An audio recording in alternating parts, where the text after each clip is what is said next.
Jim Mylan. Glenn Redding. Here. Roy Martin. Here. Brian Stabler. Here. Fred Wool. Here. Bobby Woods. Here. Rodney Solins. Here. Jim Hart. Here. Ralph Wynn. Present. James Widener. Here. David Thompson. Here. Do I have a motion to approve the February 12, 2019 minutes and the March 12, 2019 agenda? So moved. All those in favor say aye. Aye. All opposed, same sign. Okay. Treasurer report. Beginning balance for county general was $2,744,690.73. Revenues, $372,961.33.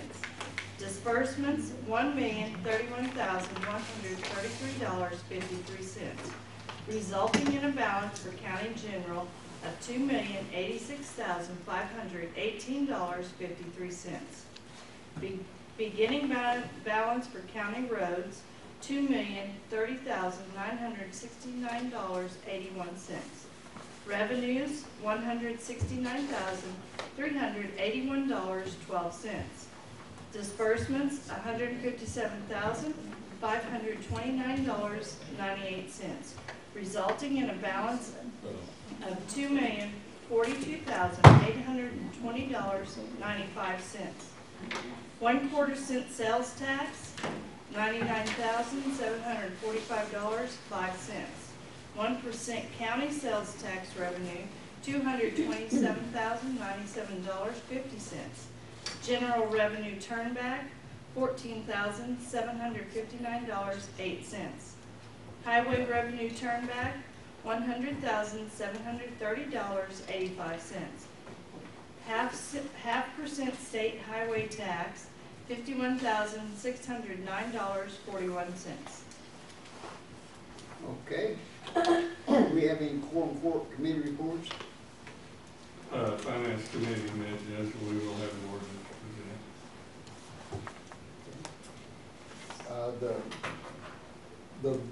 The county road and bridges committee met and its update. It appears that we're going to have the stoplight at the 65 412 junction south of town start in July. And I shared pictures of the improvements to the roof at the election center. We just had rain. Did anything leak? I didn't see. Okay. I know they scraped a lot of ice off. Yeah, it was really, really good. Outside of that, Judge, you gave us a report on the road work and just to echo the fact that you've done a good job. The road pretty good during the ice storm, getting the limbs and stuff off the road. That was it. Thank you. Anything from Joe? Law enforcement committee met and gave you our blessing. That we appreciate you, pointing that, and you're proceeding on with the resumes from the architect. Okay. Anything else? Personnel committee, anything for personnel? Personnel did not meet. Okay.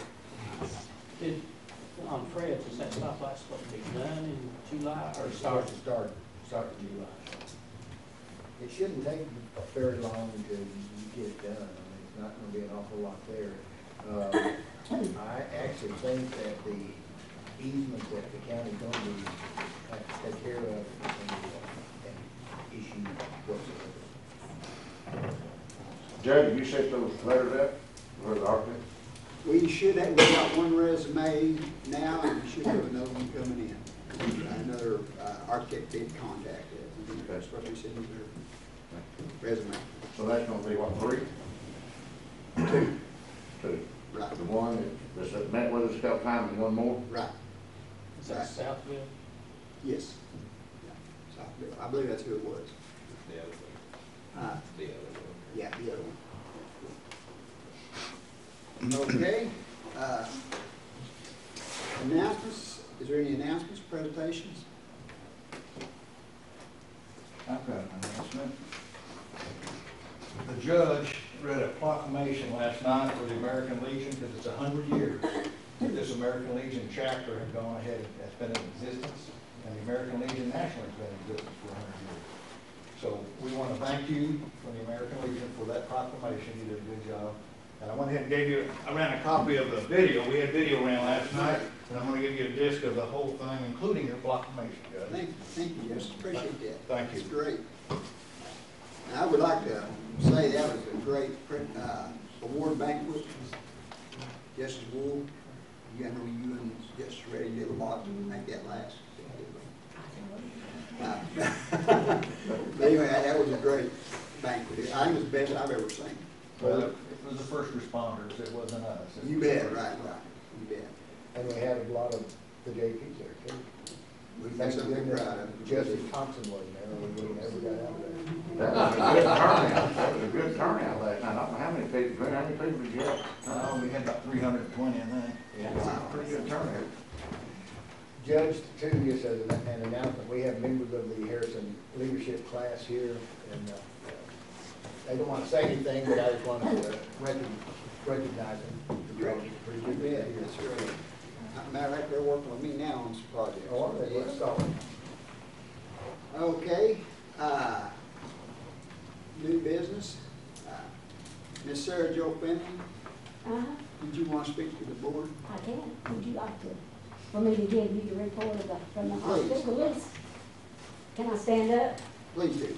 I don't see any water over here though. How good are you at answering questions?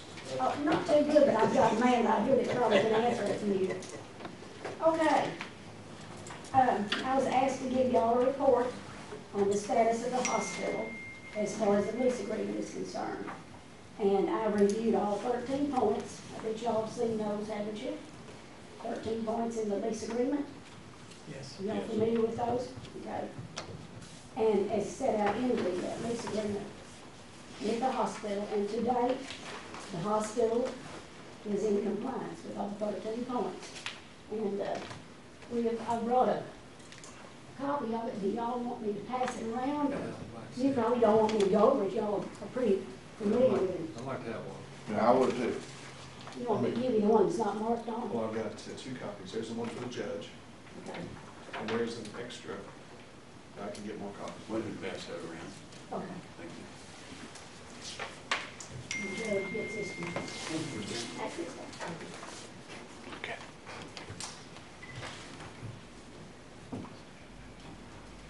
Okay, do y'all want to take time to look at that, or do you want to just pass it around? Do you have any other questions that you'd like to ask, or?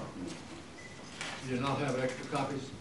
No, we didn't bring, I normally just give the judge a report, but I can. I've got one that's marked on. Do you care my little notes? Go ahead. Here's a copy where I've marked a lot. Okay, Judge, Was there anything you found to be extreme in any of the areas? maybe Vince would. Extremely favorable or extremely disfavorable? Well, I'd just like to say one or two things to y'all. Every meeting, the administrator brings copies of articles in the newspaper. And a lot of small hospitals are closing, as y'all know. And I just don't want us to ever get in that shape. I think our hospital is so important. I think we need to be on guard with that. I know we have done more charity care this year than last year, about $1 million more. So that tells you that we have a lot of people probably need it. Vince, that one thing, do you want to address that? Sure, I'll be happy Let him address just a thing or two, and I'll be happy to. I pulled some numbers for you just to give you an idea. And there's I pulled an operating statement from June 30th of 2011. I'll just say a little bit about your hospital. In 2011, the hospital had about $19 million in cash reserves. In 2011, the hospital had about $29 million in debt. In January of 2019, the hospital has $38 million in cash reserves. and about $19 million a day. That's about a $27 million swing over 8 years. So we've had a fairly good run for several years here. Now it's just getting tighter and tighter every day. I mean, we're seeing Medicaid reductions, Medicare reductions proposed by the president. Insurance payments are being reduced. Everything costs more. But for a small rural community hospital, that's a fair move from paying the debt down and building some cash reserves. Now there's going to be, we'll have some financial issues, but with a fair amount of cash reserves, we can get through some storms. But from 2011 to now, it's about a $27 million change. Does that debt include the last purchase of the bank building? This report does not. Yeah. What is the progress on that? Well, we've got authorization from the board to proceed to financing, and we're doing that right now. And there's some 2006 bonds that are left out there. That if you remember when the building was built, I think it was in 2006. That's when that was done. Sold bonds. There was about $25 million of bonds that were sold. And over the time that I've been here, we have taken that variable rate debt, because all those bonds were sold in variable rate debt. That was a great choice at the time. And it's probably a great choice for quite a while, now that we can look back in the rearview mirror. But what we did over time, because we thought interest rates were going to climb, we refinanced 2 bundles of $10 million bonds to fixed rate. And we left about $4.7 million out there in a variable rate fund. We've been riding that since 2010 or 2012. Now, as rates have climbed a little bit, that rate on that variable rate is very, very close to what it is on the open market if you just go out and get a property loan. So one of the things we're thinking about doing is retiring those 2006 bonds and financing that rate in town. So of course the money will stay in town at that point. And there's a $500,000 holdback on that 4.7 bond that would come back to the organization to pay down the debt. So we're gonna bring those things forward to the board very soon, but the board's already told me to go ahead and they're willing to buy the building, but I've got to find decent financing.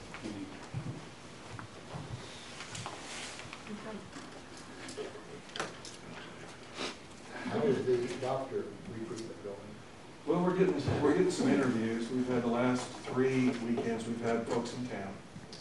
And you know, folks they're smart about where they want to go work, so we put our best foot forward and make them the best offer we can under the law. And we hope they come here, and we try to sell the community. And I've always said, if you find a resident that likes to hunt and fish, we're probably going to win. But we work really hard to bring people into town. We have some residents out there we have contracts with right now. We actually have a medical student out there we have a contract with. So we're planning for the future, but we just need some folks right now. Question on the building that you're looking at buying, do you have an estimated cost on remodel? We looked at it and we think it's right around $3 million, Mr. Woods. And it depends on how that shakes down. If other organizations want to rent from us, then we have another issue to deal with. There's tenant improvement dollars we want to provide. But we'll take that a piece at a time. Okay, one more question. If you have $38 million on hand, why would you look at borrowing? Why not just spend 6 or 7 or 8 million? Well, it's a little like you do with your own kind of finances. You want to have a reserve in case there's a problem. So what we like to do is to make sure that we have a decent cash reserve. We like to have about 135 or 140 days cash on hand. When there are times that with the federal government or with Medicaid, they'll have a ripple in their computer systems. They won't pay us for 2 or 3 months. So we have to have enough reserve to cover all of our expenses. And then we have bond covenants on the bonds we sold. We have some debt service ratios, and we have to have a certain amount of days cash on hand to meet the requirements of those bonds. So we have to reserve some funds for that.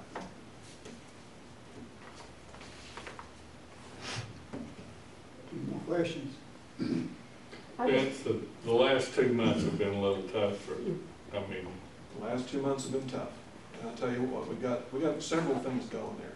First of all, we fund our own health plan. So what it boils down to is we provide, if one of our employees goes out and gets some health care somewhere, it comes right out of our operating funds. We don't have an insurance company do that for us. We've always found over the years that to be less expensive. This last year, we've had some folks that have just been really, really sick, and they've run a lot of medical bills up. We're probably about $2 million over on our health plan right now. The other thing we've got going on is we brought a fair amount of contract labor into the building this last fall to try to support the nursing staff so we can keep patients here. And that costs us a lot of money, so we've got a little problem there. The other thing is that we've got some issues in our business office that I'm working on. So I've got BKD Consulting up there going through all of the internals of our business office, our accounts payable, our accounting department, and our business office to get all of the issues there taken care of. So yeah, we've had a few months, and this is another reason to have a cash reserve. I greatly appreciate your commitment to your employees, because I understand that when it gets tight like it has been, with the outgo exceeds the income, your first thought is to lay off people, and you have not done that, and it shows your commitment to the community, and I, for one, appreciate that a lot. I only have one comment. I had a visit there a week ago Sunday after my mishap here and breaking my leg, which ended up in the repair ended up to be a hip replacement. So it wasn't just a simple broken leg. But everything went very well. We went in Sunday afternoon, about the middle of the afternoon, and I think I had good service from the time I got there to the time I left on Tuesday afternoon, in the middle of the afternoon. So I had surgery on, ended up being afternoon Monday, but anybody scheduled for that. Unscheduled, but they scheduled it Sunday night for the hip replacement. So I think everybody did well. Dr. Cutler informed me about the surgery and before and after. The nursing staff, emergency room people did a good job, and even the food was pretty good. And it was still hot. Those things are to keep it hot. It was still hot. Well, so it'll feed me Monday morning or Monday at lunch, because I couldn't eat before surgery. So. Well, I was a little bit worried when I come to see you and I saw that mop bucket out front. So I'm glad that they're here and you know, they're open for business, and I was able to go there and got good service. And it would have been a long ride to Springfield or Fayetteville. So, I think that's really important, we support the hospital. and, you know, then on top of that, my family would have had to go on a visit. We're here with us. You're assuming they were. Part of them took me. Yeah, but they could have just dropped you off. True. Is there anything else, y'all? I'd like to make one last sentence here. I think our hospital is a real boon to Boone County. And you know, anytime you employ 860 people in an entity, it would be bad if we ever lost our hospital. So I think that's really important for us to think about. Anybody else? Thank you. Thank you. Yes. I want to thank you and the Board of Governors for what y'all do. I know you're not paid, and I know that you spend time going through and doing a walkthrough on the hospital, checking those 13 points when that comes up, and I appreciate what you're doing. Our hospital is real clean.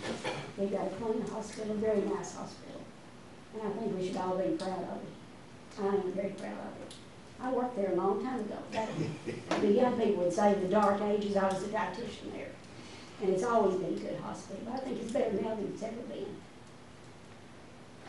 Okay. That's all. I have one other thing in the hospital. I appreciate the meeting we had in January, I think it was. Yes, sir. You had the meeting with all of us and explained a lot of things. And one thing I would like to do at some point in the future is have a tour of the hospital and see that, particularly see the areas that has not been remodeled. Yep.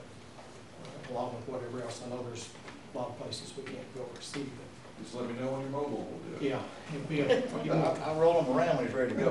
not immediately, but in a month or two, or when it would work out. I wouldn't let Red drive.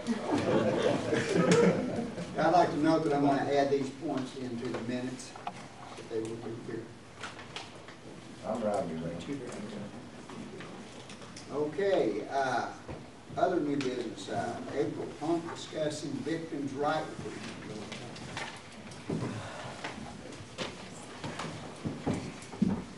Well, I can attest that, the roof is holding up. No leaks. Good. Then again, I always laugh and say it's not leaking on my office or in my kids' room, so, you know, whatever. So a couple of things I wanted to come and talk to you guys about. First, I want to say thank you for supporting us at the prosecutor's office. We don't always have the most liked jobs in our area. We're trying really hard because David is very big into prevention and education. I'm trying to do some stuff new. We recently had a meeting on the council. Let's see, I was contacted in November from ACOSA, which is Arkansas Coalition Against Sexual Assault. And they are trying to, in each county, put together a team that works on prevention, education of sexual assaults, as well as holding our sex offenders accountable, making sure that our resources are used wisely as far as our nonprofits, the sanctuary, rape crisis, stuff like that. So we put together a meeting of a lot of the local mayors, smaller towns, the school resource officers. There was 22 of us that was there. Lynn, thank you for joining. It was a good thing because our small towns need to understand that we're also there to support them, and that there are resources there for them, just like there are for, you know, Harrison. So we're working on getting into those small communities and doing meetings with like the churches and the mayors, the local law enforcement agency that's there within that town, just so that we can get that word out for domestic violence victims as well as sexual assault victims. So we're working on that. When last year we had our very first Victims' Rights Week here in Harrison, and it was a great night. There was about 100 people there, and we got to represent each nonprofit within our, you know, county that serves our victims. Grandma's House, Rape Crisis Center, the Sanctuary. There was people from DHS there, the call. There were some law enforcement agencies that came. And so we're going to do that again this year. And that's mainly why I wanted to come and just invite you guys to that. It's April the 8th on the square. And all of our agencies will be represented again, of course. And then we're going to have a candlelight vigil after. We have a guest speaker that's coming in. He's actually he works for Congressman, and he works in Baxter County. He's also a survivor of child abuse. And so we're really excited about him coming. So April 8th at the square, 6 o'clock.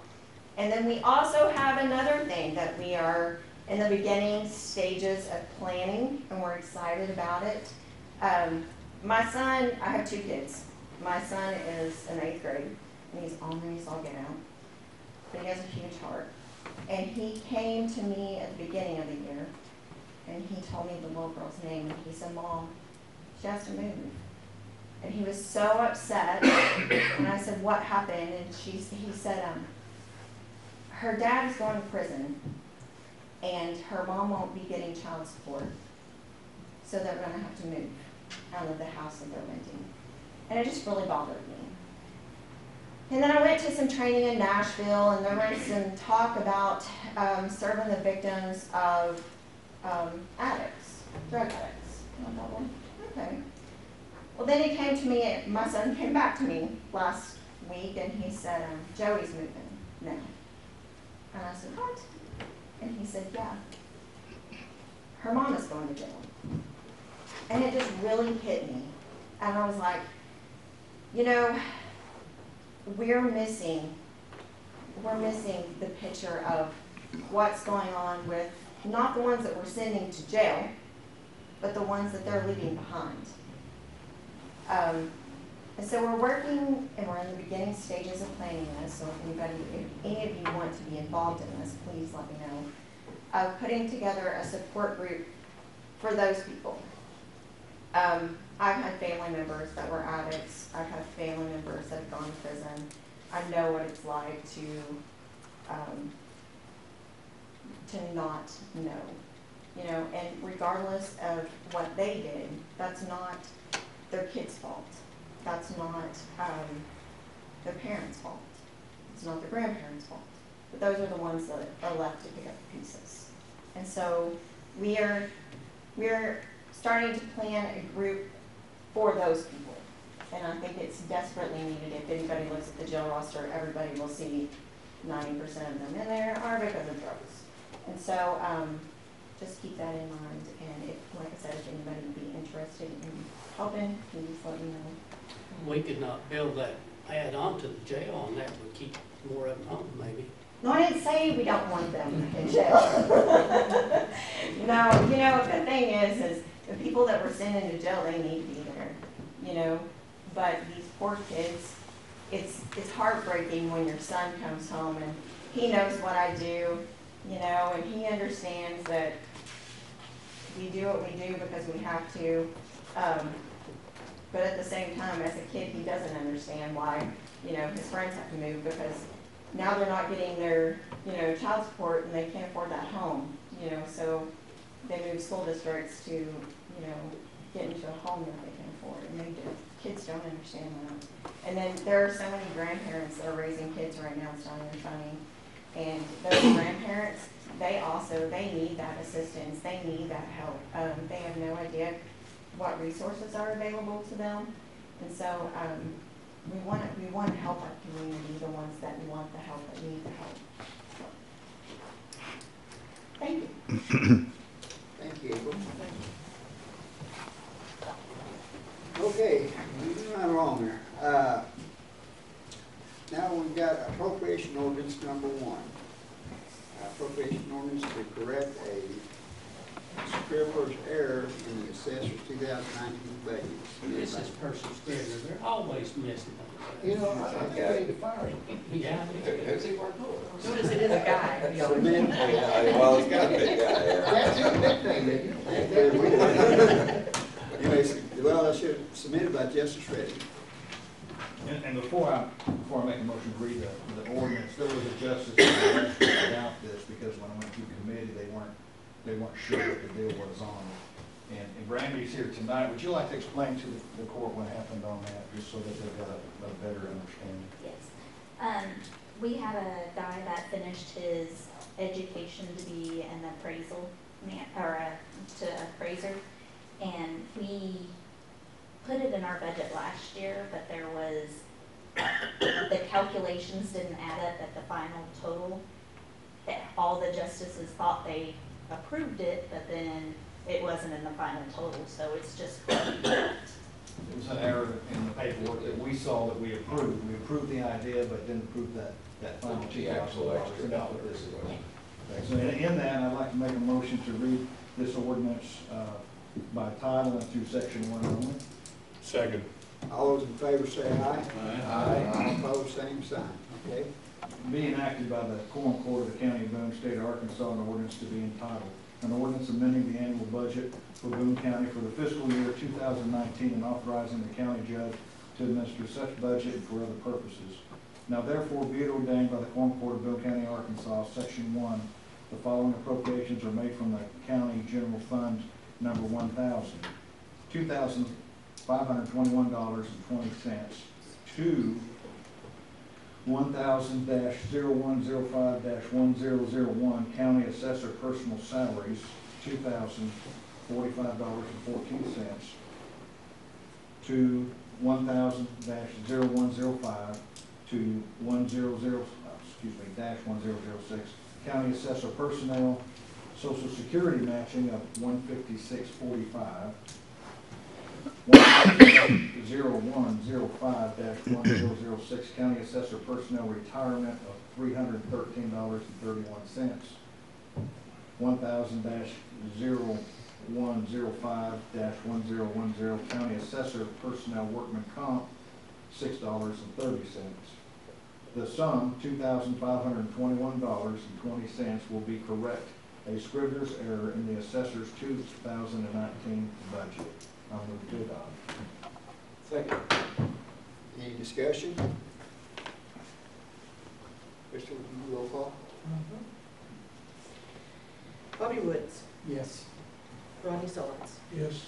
Jim Hart, Yes. Ralph Quinn, Yes. James Ryder, Yes. Lou Redding, Yes. Roy Morton, Yes. Brian Stabely, Yes. Fred Moore. Yes. Motion passes. Okay. Do we have any comments from the audience? Do I have a motion to adjourn? So moved. Second. All those in favor say aye. Aye. All opposed, same sign.